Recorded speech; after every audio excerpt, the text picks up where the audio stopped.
Good evening, John and Sharon. We are starting to see those flakes flying here in the Omaha metro. It looks like a fairly heavy band here locally, but thankfully that air has been dry enough throughout the day that we're not seeing as high of amounts as we could be with the amount of moisture we have high up in the air. The evening, you can see the roads are wet. That snow is melting as it reaches the ground, but visibility dropping across the area for that late evening commute. Kind of this polygon that you're seeing blinking here, that's your tornado warning that still is currently in effect from the National Weather Service.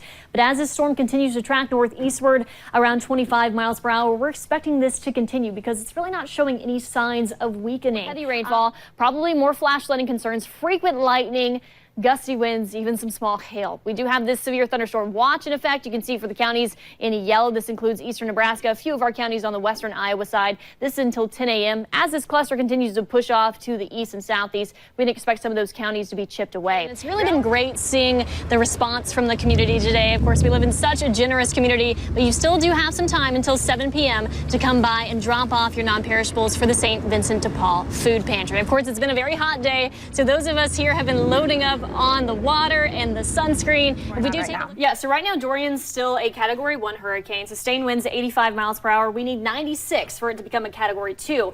Now forecasters with the National Hurricane Center are expecting this to become a major hurricane. That's Category 3 or higher beginning on Friday. And with this particular hurricane, we actually have high pressure in the Atlantic. Hard to know just how strong it's going to be. If it's a little bit stronger, it'll take more of that westerly curve. If it's a little bit weaker, it'll go more to the northwest, closer to parts of central or northern Florida. But month of May, we turn the page into June, and we've seen above average high temperatures every day but one. That was last Wednesday when it was very windy. We saw high temperatures in the mid to upper 70s with low humidity. And every day but 2 days have been in the 90s. The month of October so far. The good news is we are looking at a dry stretch of weather. Of course, we were dry Saturday and Sunday. And if we remain dry through Wednesday, this will be the first potential 5-day dry streak of the year so far. So this in Lincoln, and as this continues to track off to the east, we'll also have a warm front lift that will trigger some of those stronger storms later on. And here's the wind that I was talking about. We're already seeing 70 mile per hour gusts in North Platte, 55 mile per hour gust in Broken Bow.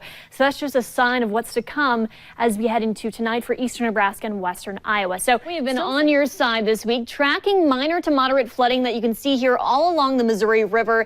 And really the flooding issues that we're seeing here locally aren't due to our rainfall. It's due to rainfall that's really fallen off to our north over the last couple of weeks. Those temperatures are looking great. This is really not bad for the end of January, beginning of February. Pretty seasonal, if not above it. So we'll take it while we have it, because last weekend we were dealing with those single digits. Yes, and a lot of snow. Yeah, so much better. No snow for the possibility of those storms. Didn't see them though. Mallory said her gift to all of us. Thank you, fathers. Mal. Yeah. Happy Father's Day. Very Brian. nice evening. This is for you. You're welcome. As we do take a look at the satellite radar today, we've pretty much seen storms everywhere else. We did have some morning convection that likely really inhibited some of those storms from growing this evening, but most Mallory, I think you're going to be everyone's favorite person this weekend.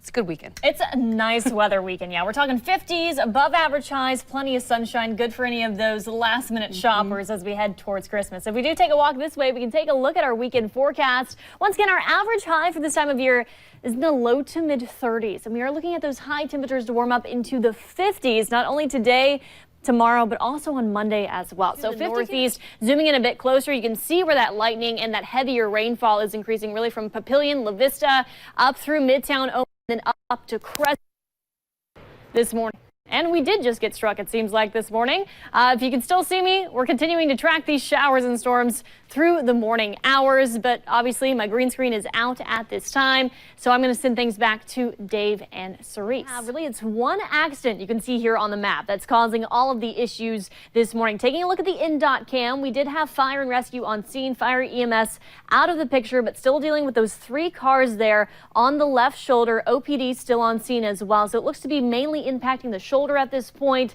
where it was originally blocking that left lane with the fire and EMS on scene. But you can see here on the map, lots of oranges and reds. So that means stop and go traffic all the way to 680. So once again, this is another picture of what we're looking at this morning. If you do head that way into work, pack your patience this morning. It will likely take you a few extra minutes. Now, 6 News First Alert Weather, Omaha's certified most accurate forecast. And turning now to our weather, it has been an absolutely beautiful spring-like Saturday out there. A little bit smoky and hazy, especially this morning, all thanks to that prescribed burning down in Flint Hills. But those temperatures have been warming up into the 60s and 70s, even looking at some 80s down in Kansas. We can see off to our north and northwest, more 50s and 30s. On the map. So yes, colder air is on the way. Hopefully you've been able to get out and enjoy some of this fresh air during this afternoon and into the early evening. Still quite nice at this point. Satellite radar fairly quiet. Rain and snow staying off to our northwest. A few spotty showers once again more so in central and eastern Iowa like what we saw earlier this morning. Wind speeds fairly calm in the Omaha metro, but that will be another thing that will really change come this time tomorrow. Those winds will be very gusty, especially during Sunday afternoon and evening. But first, taking a look at the hour-by-hour forecast. We could see an isolated storm pop up primarily southeast of the Omaha metro later on this evening. Should be more so down in Kansas and Missouri, where some of those could be a bit on the strong side just due to the very warm air that we've had in place today. Otherwise, isolated chance through the overnight hours. Clouds will increase and rain becomes more widespread as we head into Sunday morning. Temperatures will be doing a little bit of a backwards trend tomorrow, where we see that high around midnight. We'll be in the 40s through the morning hours. That cold air catches up to the moisture and will drop down to the 30s by midday.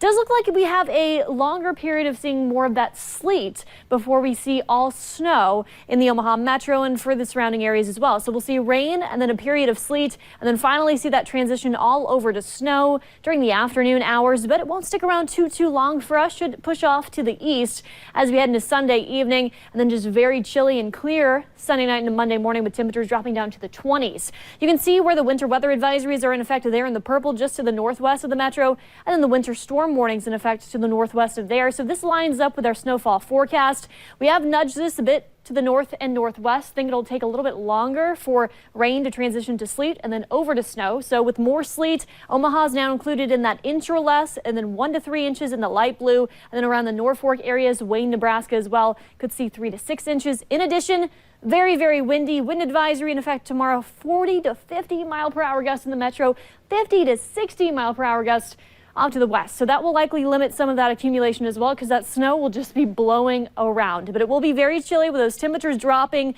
40s look to stick with us next week. So that taste of winter pretty much sticking around with a few more spotty precip chances throughout the week next week. We'll finally start to warm back up into the 50s, it looks like, by Friday and Saturday. So a lot to take in with that 7-day forecast. Don't forget you can keep track of it on the go anytime by downloading our free First Alert weather app. Emily? It was just so warm a couple of days ago. I know, we were talking 80s. Today is beautiful. Yeah. Tomorrow, winter making a comeback. So just bundle up and prepare for the worst, really. Good advice. All right, Mallory, thank you. Coming up.